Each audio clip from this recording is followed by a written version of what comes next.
Abraham Lincoln, the strength and power figure of the Union, realized that East Tennessee was a key position for the Confederate forces during the Civil War. He focused from the very beginning of the war on the idea of possessing East Tennessee, where there'd be a significant number of people who he could then use as the basis for reestablishing a loyal government in the state of Tennessee. The project was assigned to a committee of 4 Union superiors: Andrew Johnson, Horace Maynard, General Samuel Perry Carter, and General George Henry Thomas. The project was well funded by the federal government. However, the plan was falling apart. General Samuel Perry Carter, tasked with executing the plan, refused to carry out his mission. Because his position and rank were more important, the general did not risk the blame and responsibility that ensued the destruction of the bridges. In order to keep the plan intact, he assigned his duties to his younger brother, William Blount Carter, a local backcountry Union supporter. The stage was set for the East Tennessee bridge burners. On June 8, 1861, Isham G. Harris, governor of Tennessee, decided it best for the state to secede from the Union. While this satisfied the Middle and West Tennessee, including major cities like Memphis and Nashville, East Tennessee was utterly against secession. Most locals remained loyal to the Union and refused to back the Confederate Army. Among these dedicated Unionists was William Carter, the leader of the bridge burners in East Tennessee. William Carter was well respected in the community due to the fact that he was committed to the Union and a Presbyterian pastor. At Rogersville Church, he often preached on the evils of secession from the Union, as well as armed resistance against the Confederates. Reverend Carter received a welcome from President Abraham Lincoln and discussed his ideas. The president thought they were probably valuable and would probably work. He called in the chief of his army, General McClellan, and they discussed it, and he too thought this was a good idea. The plan consisted of burning 9 railroad bridges stretching from Bridgeport, Alabama to Bristol, Tennessee, disconnecting tracks through Georgia, Virginia, Tennessee, and Alabama. After the bridges were burned, General George Thomas was to advance his troops into the area, seizing possession of the bridges as well as liberating the Lincolnites in East Tennessee. In order to accomplish his goal, Carter needed manpower. He assigned the destruction of the bridges in lower East Tennessee to A.M. Cate of Bradley County, Tennessee. A.M. Cate and Carter selected leaders to head the destruction of each bridge, and those leaders selected other Unionists to aid in the process. All of the bridge burners chosen expected the federal government to keep their end of the deal. However, they did not. General Thomas could not advance his division into East Tennessee due to an overruling command from his superior, William T. Sherman. William T. Sherman was afraid that a buildup of Confederate troops in Kentucky could cause trouble for the Union if not dealt with. For this reason, he held General Thomas and his division in Kentucky and deserted the bridge burners in East Tennessee. Even though the Union Army did not back the loyal bridge burners, William Carter continued with his plan as he was unaware of the sudden change in troop movement. On the night of November 8th, 5 out of the 9 bridges in the original plans were successfully burned. The 5 bridges burned were 1 over the Hiwassee River, 2 over the Chickamauga Creek, 1 over Lick Creek, and 1 over the Holston River. In charge of the destruction of the Hiwassee Bridge was William Stone. However, he aborted his position fearful for the repercussions and handed the responsibility back to A.M. Cate. Accompanying A.M. Cate were Jesse Cleveland, Adam Thomas, and Thomas L. Cate, A.M. Cate's brother.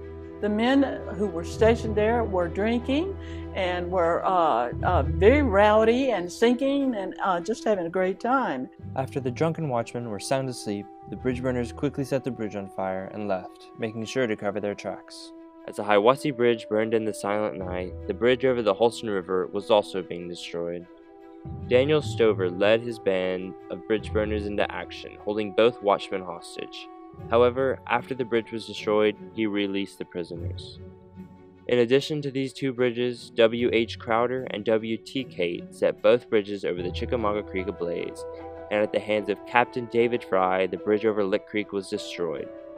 The 4 bridges unsuccessfully burned were those at Loudon, Tennessee, Bridgeport, Alabama, Strawberry Plains, Tennessee, and Watauga, Tennessee. All of these bridges, except at Strawberry Plains, were lined with Confederate soldiers, forcing the bridge burners to retreat. However, the bridge at Strawberry Plains went down in infamy. William C. Pickens led 12 men in an attempt to burn down the bridge over Strawberry Plains, but the group encountered an altercation with the watchman. As William Pickens was lighting the bridge, the watchman fired a single shot, hitting Pickens and knocking him to the ground. The watchman escaped, but left several injured. In the altercation, Pickens had dropped all of the available matches in the river, forcing them to retreat back into town. As all of the East Tennessee bridge burners returned to their families that night, they were unaware that the Union Army was not going to invade East Tennessee. They risked their lives expecting protection from the Union. However, they became criminals and left to fend for themselves in Confederate territory. The days to follow brought excitement to the East Tennessee region as news about the bridge burners quickly spread across the United States.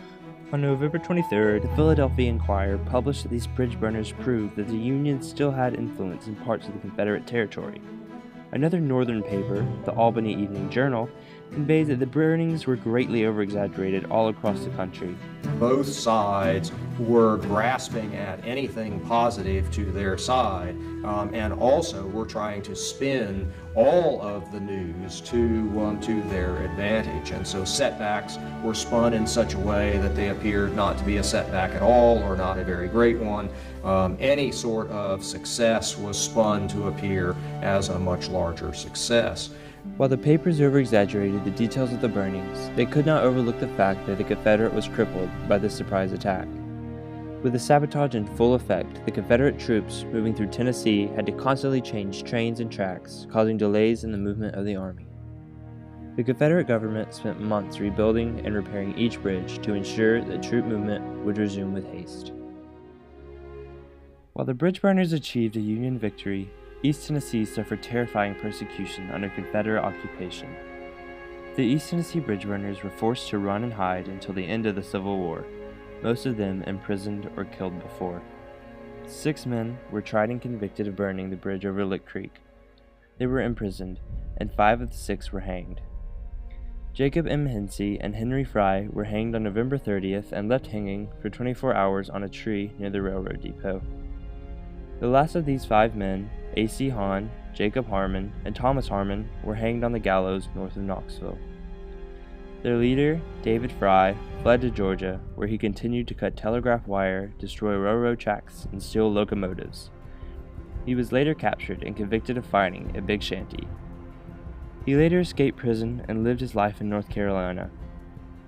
A.M. Cate fled from his home on November 14th with a band of 20 other armed Union supporters. Not far off from a well-known Union organization, 1,400 Confederate soldiers surrounded the armed men. The group was forced to disband, and A.M. Cate escaped capture and managed to seek shelter in the mountains as he hid in caves for 8 straight days. After another 40 days of fleeing Confederate captivity, A.M. Cate arrived in Kentucky and was appointed as a captain in the Union Army. William Blount Carter became trapped in Confederate land and identified as the leader of the bridge burners. He fled from his beloved hometown and later died in 1902, refusing to identify the bridge burners involved. In total, only 5 bridge burners were hanged and 4 were imprisoned, but the Confederate Army imagined that the bridge burners' influence stretched further. The bridge burners gave the Confederate Army the proper cause to detain and convict any Union sympathizer in East Tennessee. Hundreds of Union men not tied to the bridge burnings were imprisoned solely based on the fact that they were against the Confederacy. Although the bridge burners of East Tennessee were forced to flee from their homes and families after the Civil War, they were compensated for their losses. In 1891, the House of Representatives passed a bill providing each bridge burner with a pension worth approximately the value of property they lost. The bridge burners caused great stress for the Confederate States and gave East Tennesseans a reason and a chance to fight for the Union. They stood up for what they believed in, unwilling to back down against their enemy. The pensions paid to the East Tennessee bridge burners were diminished over time. However, their legacy remains as an inspiration and act of courage in the 21st century.